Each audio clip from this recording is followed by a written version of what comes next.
Nah, kita sebelumnya kita rekap ya. Kita tahu bahwa 1 mol mengandung 6,022 kali 10 pangkat 2 dan memiliki massa eksakta 12 gram.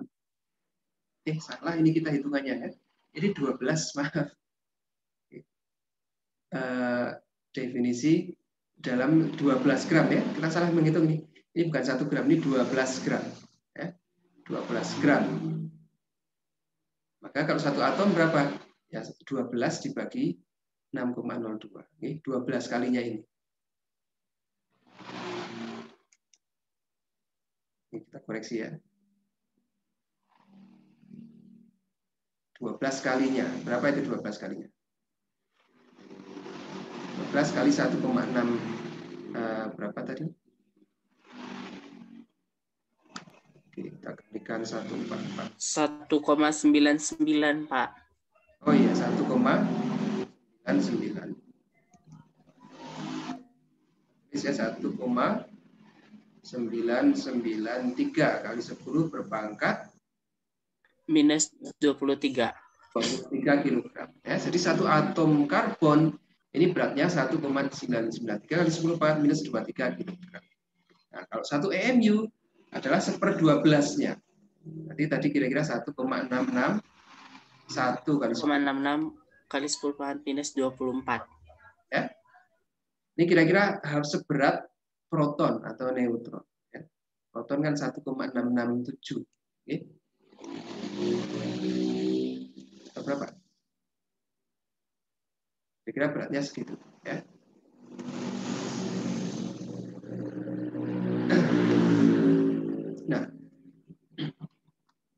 Nah, ini kita tadi sudah tahu bahwa 1 mol atom karbon 12 mengandung sekian bilangan Avogadro ya, mengandung 6,022 kali 10 pangkat 23 atom. Ya, dan memiliki massa 12 gram. Nah, 12 gram ini kita sebut sebagai massa molar. Ya. Massa molar adalah massa dari 1 mol material, ya, 1 mol zat tertentu. Ya. Massa molar karbon ya, berarti massa dari 1 mol karbon 12 gram. Oke. Antara massa dan massa molar serta bilangan Avogadro dan jumlah mol dan jumlah partikel kita bisa hubungkan dari persamaan tadi ya. Kalau kita punya massa ya, maka kita ingin jadikan jumlah zatnya berapa atau jumlah molnya ya. Maka dibagi dengan massa molar ya, massa molar. Nah, kita menjadi jumlah mol. Massa zat kita bagi saja dengan jumlah massa molarnya. Ya, tadi kita misalnya punya 12 gram atom karbon C12. Oke. Nah, berapa mol ini? Ya dibagi dengan massa molarnya 12 gram per mol. Ya. Maka ketemu 1 mol. Ya. Setiap 12 gram atom karbon itu jumlahnya 1 mol. Ada berapa butir atom karbon? Ya kalikan saja dengan bilangan Avogadro. Oke. Jumlah atom adalah jumlah mol kalikan bilangan Avogadro. Oke. Maka kita dapatkan jumlah atom dari zat. Kebalikannya juga bisa. Berapa mol kalau kita punya jumlah atom? Ya, tinggal dibagi saja dengan N. Oke. Atau berapa masanya kalau kita punya mol? Massa adalah jumlah mol kali massa molekular relatif. Ya. Itu untuk unsur tertentu. Oke. Nah, untuk molekul massanya bukan massa molar, massa molekulnya adalah jumlah dari massa-massa atom penyusunnya. Misalnya massa molekuler air H2O adalah 2 kali massa hidrogen ditambah 1 kali massa molar oksigen. Ya, 2 kali 1,008 ditambah 1 kali 16,00. Ketemunya 18,02 EMU. Ya, atau 18,2 gram per mol. Oke, jelas ya? Nah, ini untuk tahu jelas atau enggak bisa kita latihan. Oke. Tentukan massa molekuler relatif dari molekul kafein, molekul stimulan yang terdapat dalam teh, kopi, dan coklat. Kita punya formulanya seperti ini. C8H10N4O2. Kuncinya enggak? Oh, enggak ada. Berapa? Ya tinggal dikalikan aja. Massa molekular relatif dari kafein adalah 8 kali 12,01. 12,01 kan masanya karbon ya. Tambah 10 kali massa hidrogen 1,008. Oke. Hidrogen. Tambah 4 kali 14,01 ya. Kalau nggak salah. Nanti Anda lihat tabel periodik unsur. Ini massa dari hidrogen ditambah 2 kali 16,0 berapa? 00. 00. Ini massa dari oksigen. Ya. Nah, ditambahkan aja. Berapa kira-kira?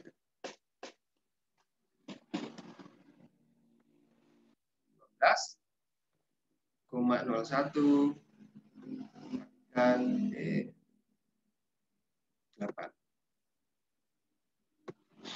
96,08 ya, 96,08 ditambah 10,08 ditambah 4 kali 14,01 56 56,04 ditambah 32,00 ya. Nanti bisa ketemu berapa ini? 96 tambah 10 106 106,16 194,2 Pak. Oke, 194,2 gram per mol ya. Jadi 1 mol kafein itu beratnya 194,2 gram. Itu ya. Hal yang sama juga dengan asam sitrat. Oke, C6H8O7. Tadi ada 6 kali 12,01 ditambah 8 kali 1,008 tambah 7 kali 16,00. Oke. Dia akan ada ketemu berapa. Ya. Nah, ini kebalikannya. Kalau kita tahu masanya, kita ingin tahu persentase. Ya. Berapa banyak kadar nitrogen yang terdapat dalam 10 gram pupuk urea. Ya. Jadi setiap 10 gram pupuk urea, ini nitrogennya ada berapa sih? Nah, kita bisa hitung massa atom nitrogennya. N-nya ada 2 ya, N kali 2 berarti 2 kali 14,01 dibagi massa keseluruhan. Ya, massa keseluruhan kan 12,01 untuk C ditambah 16,00 untuk O ditambah 2 kali 4 kali hidrogen ya. Ini hidrogennya ada 2 kali kan 2 kali 4 kali 1,008. 28,02 dibagi berapa itu? 1,008 kali 4 ya. Ditambah 32,042. Berapa? 32,042. 32,042.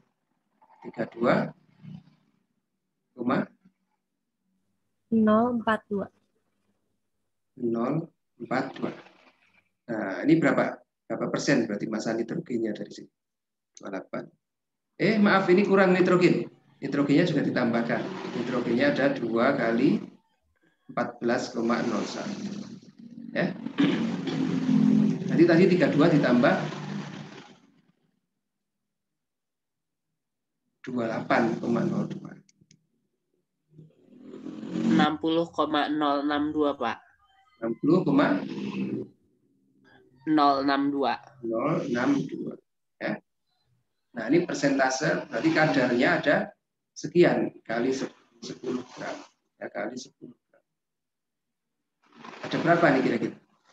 Hampir setengahnya ya. Hampir 4,6 Pak. 4,6. 4,66. 4,67. 67 gram ya. Jadi untuk setiap 10 gram urea kadar nitrogennya adalah 4,67 gram. Hampir separuhnya berisi nitrogen. Bisa ya? Ya, ini Bisa, Pak. konsep kimia yang paling dekat dengan fisika, ya, kimia fisika. Oke. Nah, bagaimana massa dari sebuah atom itu dapat ditentukan? Kok kita tahu bahwa karbon itu 12, nitrogen itu 14 dan sebagainya. Oke. Nah, kita gunakan yang namanya spektroskopi massa. Ya, dalam sebuah perangkat spektroskopi massa, nah ini kita alirkan gas dari atom molekul yang akan kita tentukan masanya. Oke, misalnya masukkan sini oksigen misalnya, ya, O2 misalnya.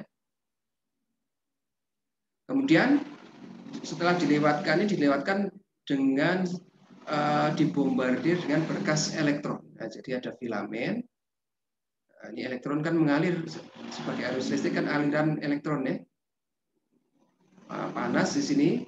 Nah, kemudian kita beri tegangan positif di bagian atas. Oke.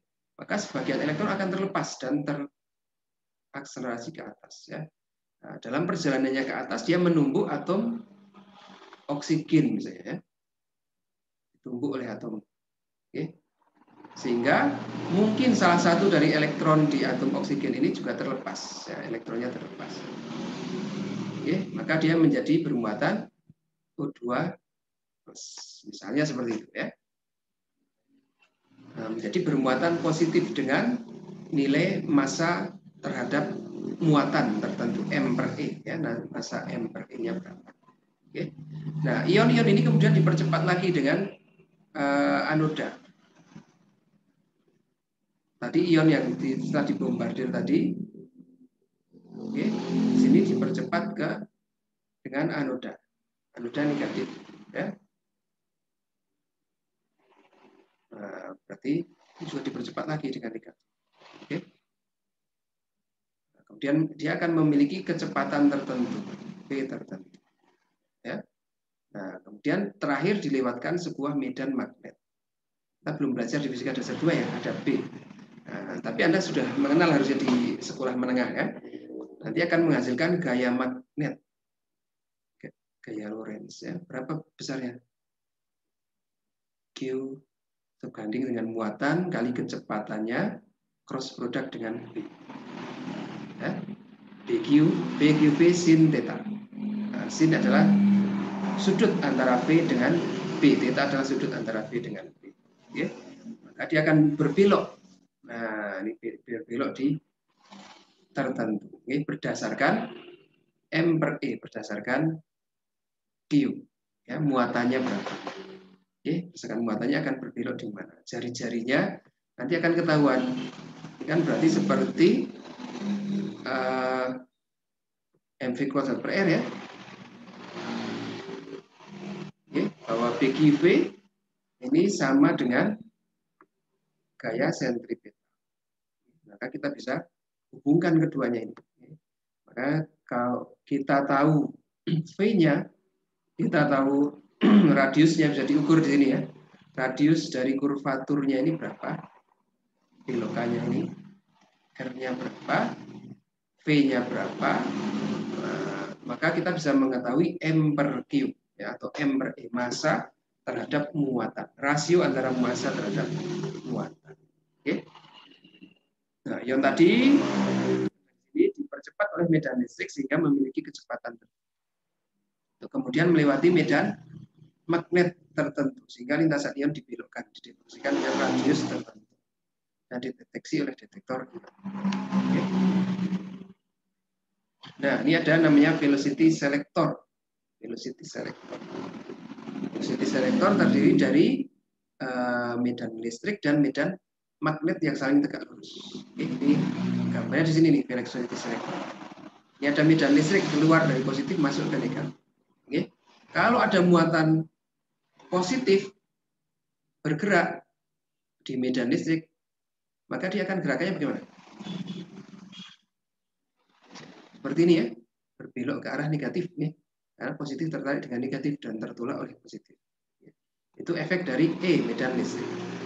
Nah, di sisi sebelah sininya, di sisi depan dan belakang, kita berikan magnet sehingga ada medan magnet. Oke, medan magnet yang memberikan dorongan ke arah kanan, ke arah kiri ya. Nah, bagaimana itu? Berarti medan magnetnya ke arah mana? Kita gunakan tangan kanan. Nanti kita belajar di fisika dasar 2 ya terhadap sifat magnetisme. Oke. Sebuah partikel bergerak dengan kecepatan v, v-nya ke bawah ya, menembus medan magnet yang arahnya ke belakang, ya. Maka dia akan dibelokkan ke depan, maka dia akan dibelokkan ke kiri. Ya. Maka dia dibelokkan ke kiri. Ini efek dari B. Nah, kita bisa menyetel, menentukan bahwa besarnya pembelokan oleh B dan E ini sama. Oke. Hanya partikel yang memiliki V tertentu. Oke. Kan Q kalikan E sama dengan ini gaya listrik sama dengan gaya magnet. Ya. B, Q, V, sin theta. Tetanya 90, berarti 0. E1 ya, sin 1. Sin 90 sama dengan 1. Ya. Maka kita bisa mengatur besarnya E dan B sehingga partikel yang memiliki V tertentu saja yang bisa keluar dari sini ya. Nah, ini kita kasih lubang kecil. Oke. Nah, kalau kecepatannya tertentu saja yang lintasannya lurus. Yang kecepatannya berbeda pasti akan dibelokkan ke kiri maupun belokkan ke kanan. Oke. Nah, ini makanya kita sebut sebagai velocity selector. Ya. V sama dengan E per B yang akan bergerak lurus. Ion yang bergerak lurus kemudian dibelokkan oleh gaya magnet. Ini ada magnet lagi. Nah, di sini ada medan magnet. Tanda silang artinya ini titik atau silang ya? Silang ya? Atau titik? Titik. Titik artinya dia masuk ke dalam. Oke. Sehingga partikel yang awalnya bergerak lurus tadi akan dibelokkan oleh medan magnet. V cross product dengan BQ. Oke. Dan lintasannya akan membentuk lingkaran dengan jari-jari tertentu. Oke. Sesuai dengan gaya sentripeta. Ya, mv kuadrat per r sama dengan PQV sin 90. Maka radiusnya adalah mv dibagi QB. Atau M per Q sama dengan R kalikan B per V. Ya. Nah, ion dengan massa lebih besar akan dibelokkan dengan radius yang besar juga. Ya. Dengan radius yang besar. Karena nanti kita bisa hitung diameternya berapa, radiusnya jika separuhnya. Oke. Ini instrumentasi yang digunakan untuk menentukan massanya berapa.